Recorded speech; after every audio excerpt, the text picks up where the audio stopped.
Assalamualaikum semua. Apa khabar? Selamat datang ke Radio Business.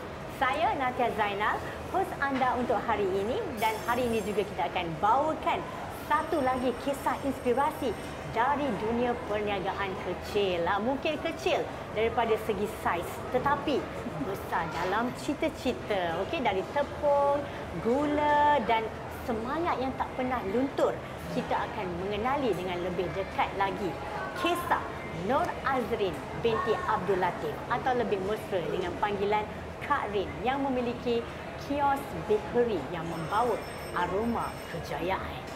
Di Radio Business ini kita akan menceritakan bagaimana ia bermula, apakah cabaran yang dihadapi, dan yang paling penting sekali, bagaimana boleh terus berkembang lebih maju.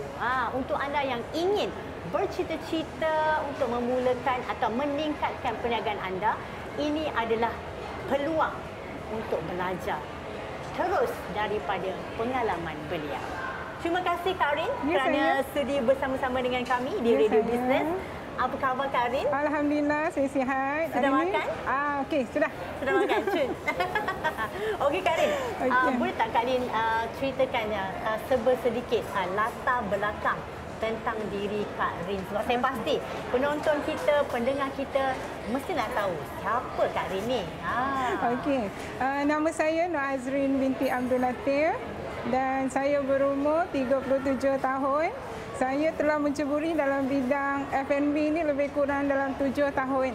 Okey, nama kedai kita, nama kios kita, kios Mak Anak. Kedai kek RM1. Okey, kita tak ada bekerja, kita hanya menyelenggara kedai kita bersama dengan anak saja. Okay. Oh, boleh bersama-sama dengan anak saja. Bersama-sama dengan anak saja. Oh, memang baguslah. Memang nama pun kios Mak Anak Production. Ya. Memang meriah. Ya, sayang. Kalau kita tengok memang kedai Kak Rin ni memang penuh dengan alhamdulillah. customer yang datang. Okey, Kak Rin.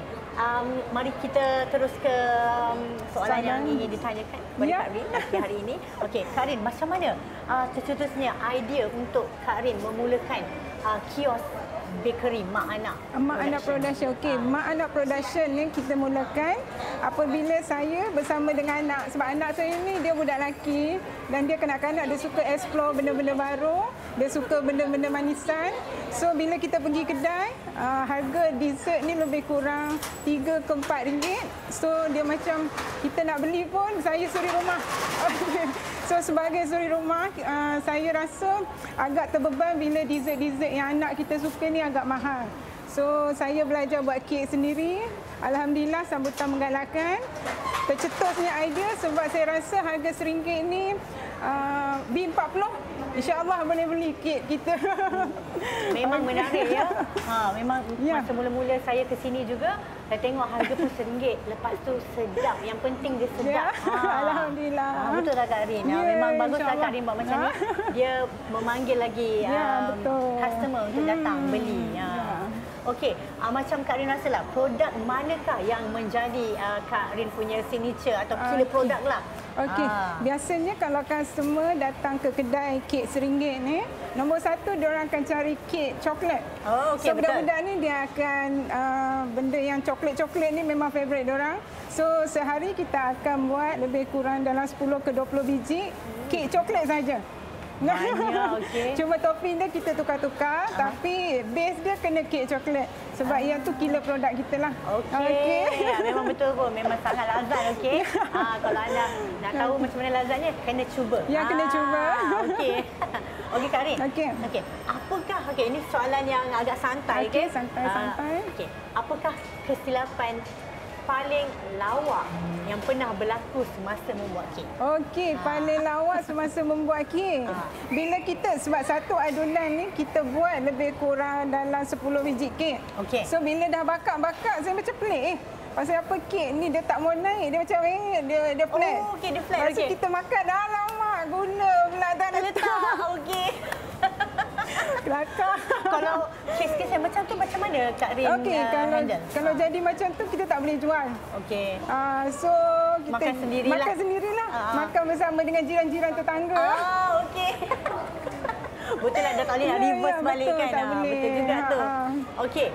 antara semua kek yang Kak Rin buat, yang mana yang selalu hilang sebelum sampai ke pelanggan? Maksudnya Kak Rin sendiri atau anak Kak Rin sendiri yang makan? Okey, biasanya anak Kak ni dia suka kek coklat. Satu loyang tu yang kita buat macam ni, sebiji ni, dia boleh habiskan seorang je. So, base dia kek coklat, cuma kita letak topping garnish, lepas tu kita letak serbuk koko sikit, itu favourite dia lah.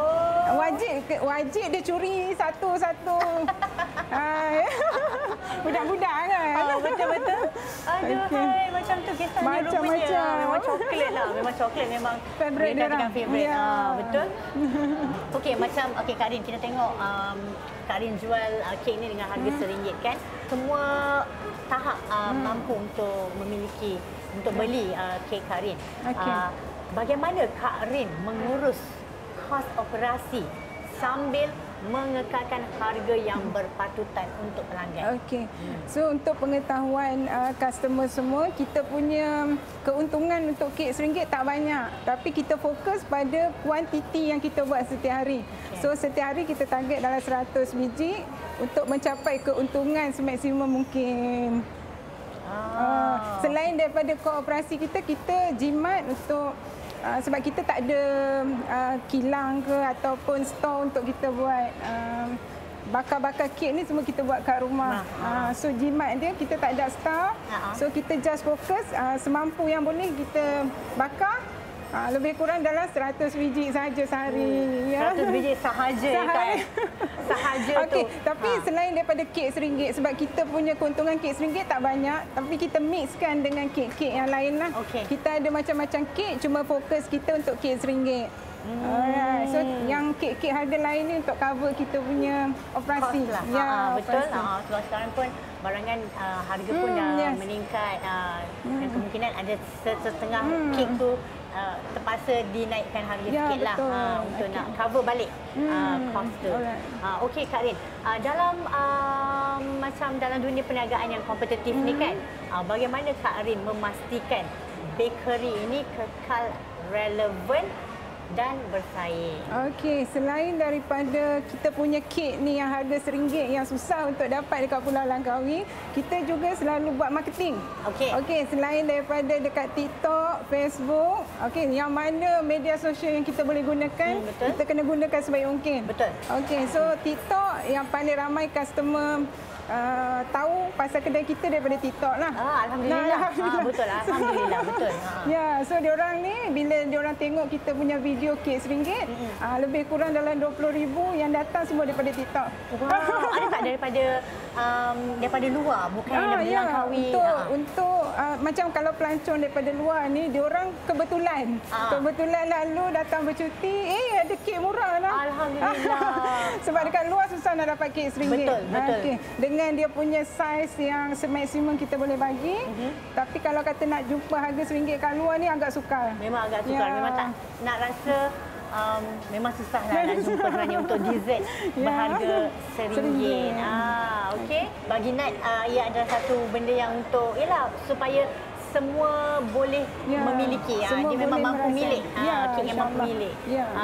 Okey, macam Kak Rin, bagaimana Kak Rin macam menangani cabaran pelanggan yang cerewet atau memberi komen negatif ataupun mungkin semasa mengalami masalah kekurangan pelanggan yang sangat ketara dan hampir berputus asa? Okey, macam saya, macam Kak Rin, kita kena berfikiran terbuka. Sebab kita berhadapan dengan masyarakat yang pelbagai jenis, pelbagai golongan. So bila diorang komen, bermakna diorang awareness dekat kita. Diorang macam ambil berat, kenapa macam ni, kenapa saya kecil. Tapi kita cakap, kita kena open minded. Kena bijak. Kita cakap yang ini yang kita mampu untuk serve dekat customer. Tapi biasanya siapa yang datang beli ni, diorang akan dapat sagu hati dekat kedai kita. Apakah sagu hati tu? Okey, biasanya kedai kita akan buat promosi. Beli 5 percuma 1. So 6 slice anda akan dapat RM5 sahaja. Sangat puas hati insya-Allah. Itu dah dia. Memang sangat menarik. menarik. Okey. Kepada yang mereka yang berada di Kuala Langkawi ni, jangan lupa kena pergi ke kedai Kak Rin dapatkan dessert. Okey, seperti yang kita lihat dekat belakang ni ada banyak kek-kek Kak Rin. Memang semua cantik-cantik, menarik, sangat menarik dan sangat sedap. Okey, sebab saya sendiri pernah mencubanya. Okey, Kak Rin, daripada segi pembuatan kek ni lah kan, macam dia punya design, dia punya rasa, dia punya resepi dia. Daripada titik permulaannya, di manakah Kak Rin belajar untuk baking class lah? Okey. Kali pertama saya belajar macam mana nak buat semua kek ni, macam mana nak bakar. Saya belajar daripada ibu saya. Ibu saya dia sangat sukakan kek butter. Butter cake. Ya, butter cake. Dan setiap kali raya dia akan buat kek. Saya ni tak minat benda-benda manis, tapi bila darah yang mengalir dekat tubuh saya ni, darah mak saya, dia automatik, dia macam minat sangat dengan kek. Betul. Okey, so start daripada kita tengok mak kita buat setiap tahun, setiap hari raya, mak saya buat kek, kita juga buka dekat YouTube. Ataupun kita, macam saya pernah ambil kelas lah. Kelas untuk bakar kek yang banyak ni. Dan lepas tu saya belajar macam mana untuk dekor. So biasanya saya banyak belajar daripada YouTube atau TikTok lah macam mana nak dekor. Patutlah kek-kek Kak memanglah sangat, daripada jauh tu nampak cantiknya. Lepas tu dia ada yang baru punya design. Seperti yang kartun-kartun lah, khas untuk kanak-kanak, untuk budak-budak nak buat birthday ke apa. Dia ada kan sekarang ni tengah famous kuromi. Kuromi Labubu. Labubu. Dia adalah corak-corak tu semua siap dengan balon semua. Dia boleh buat dekorasi sekali untuk kek-kek hari jadi.